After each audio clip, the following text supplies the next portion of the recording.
In this video, we'll start to focus a bit more and go deeper in what we call relationship databases. So what we want to do is we want to create relationships here. So right now we have a lot of information, but you can see that we are all over the place. We have some sales records here. We have our details of the products here.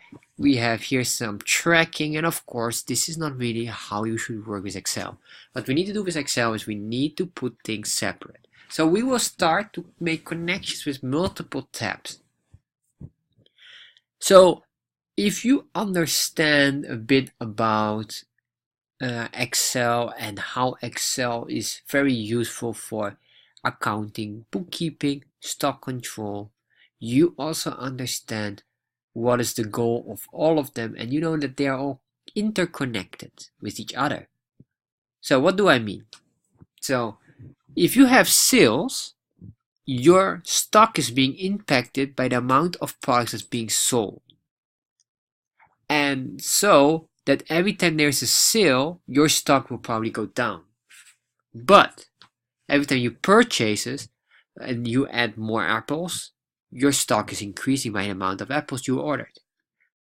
And the same also goes with bookkeeping. Bookkeeping tracks all the financial part, while the stock control checks and tracks every product in quantities. So that means that if there's a sale, the bookkeeping is being adjusted with a positive amount of sale. There's a revenue, but your stock is being impacted by it going down. There's a lesser amount of stock now because of the sale.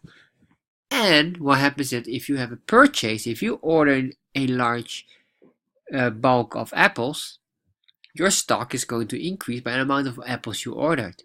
But your financial part, you will have a bookkeeping that you need to record that your finances are decreasing because you have paid a supplier.